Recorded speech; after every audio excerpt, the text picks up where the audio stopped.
Hey beauty, if you're tired of running on empty, go grab my Reset Your Energy workshop. It's a simple, faith-based training that shows you what's actually draining your energy and the steps to get it back.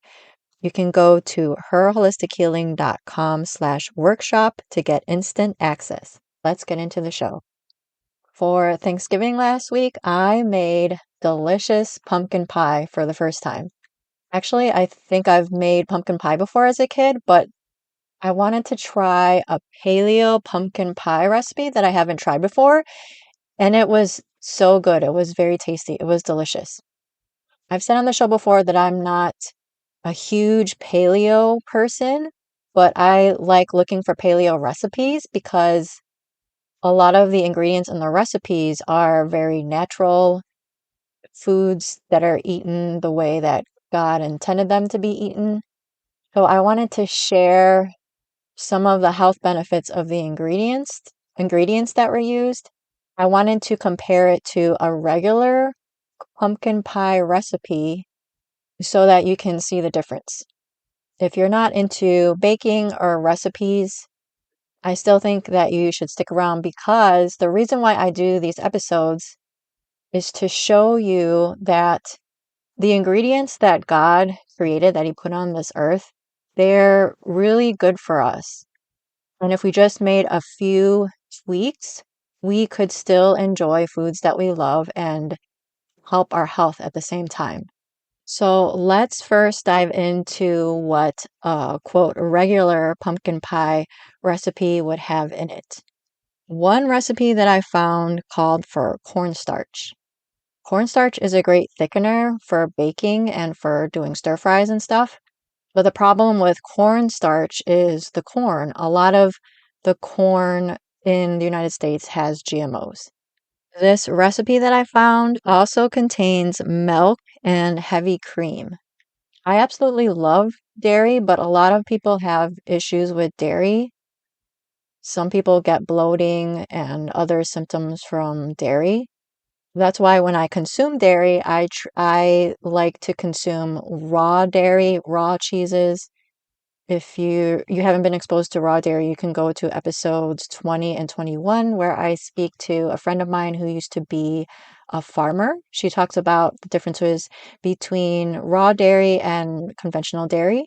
Most conventional, I'll call it conventional pumpkin pie recipes or baking recipes in general call for all-purpose flour, which is made of wheat and often highly processed. It's made of butter, which is dairy. This recipe also called for vegetable shortening, which is basically vegetable oil that has been hydrogenated and made into a solid. Vegetable oils can be an issue because with vegetable oils, we get too much omega-6. And there's the issue of oxidation. The vegetable oils, they break down under heavy heat. Unfortunately, most restaurants in the US cook with vegetable oil, right? They cook with canola oil. When I cook, I try to cook with olive oil at very low heat. I also sometimes cook with coconut oil. Coconut oil can withstand more heat. I also bake with coconut oil. I also cook with avocado oil, which has a high smoking point. Sometimes grass-fed butter or ghee. I've been cooking with tallow a lot, which of course is natural, but I think I'm going to start alternating between avocado oil and tallow and maybe raw ghee or raw grass-fed butter or something like that. So that's what quote regular or conventional pumpkin pie would be made out of if you made it at home. The paleo pumpkin pie recipe that I found was from Bakerita. Instead of all-purpose flour, it calls for almond flour and it also calls for almond butter. Almonds have so many health benefits. I get a lot of my food info from Dr. Axe. So according to Dr. Axe, almonds are great for the heart, the brain, the skin, good for your blood sugar. Almonds can fight inflammation and can increase nutrient absorption. Those are just some of the health benefits. This recipe also calls for coconut oil and coconut milk. I've talked about coconut oil so much. It is really super, really, really good for you. It's antimicrobial. It can decrease inflammation.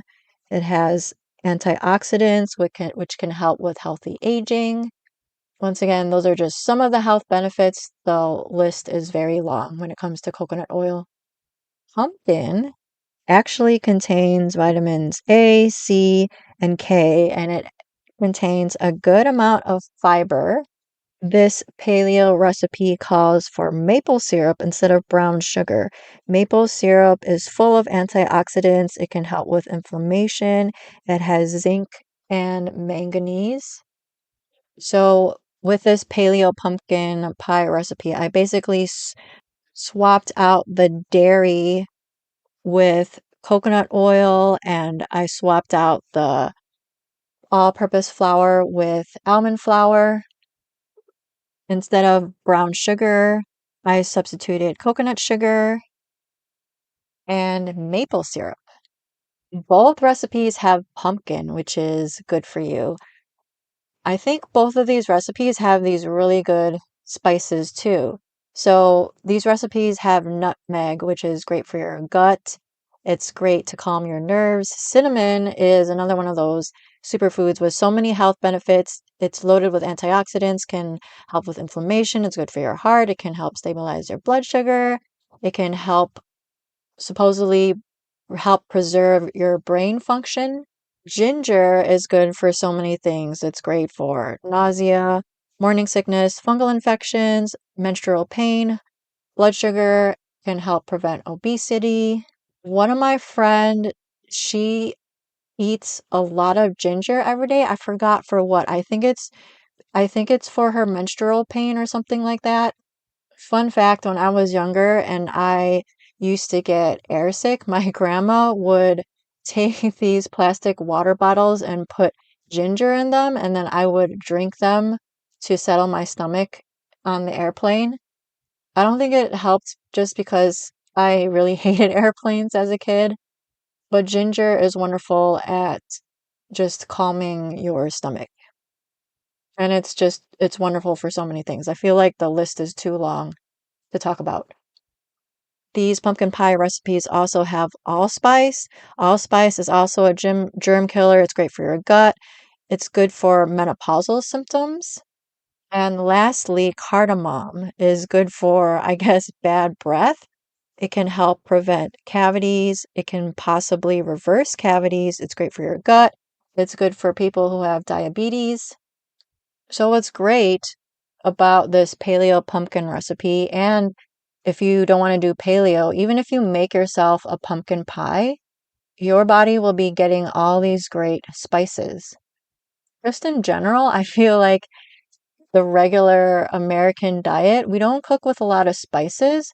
So I just really want to encourage you to be adventurous. Start cooking with more spices because these spices are just wonderful germ killers. They're great for your health. They're great for your gut and so many other things.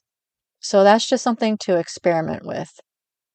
Lastly, I don't want you to be legalistic about what you eat. If you have been listening to the show before, you've probably heard that when I was having health issues, I would just get so confused about what to eat because one health guru would just say something completely opposite of another health guru. I just got so confused that I dropped down to 90 pounds. I don't want that to happen to you. I just would want to encourage you to be more aware of the ingredients that are in the foods that you consume and the foods that you make.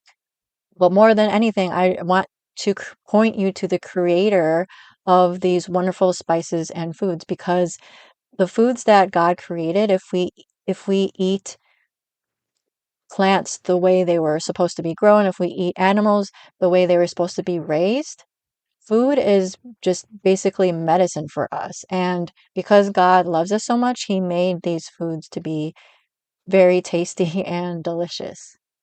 So I hope that was helpful for you. I hope that it's just sparked some ideas for you, some alternatives that you can try so that you can improve your health. I will talk to you soon.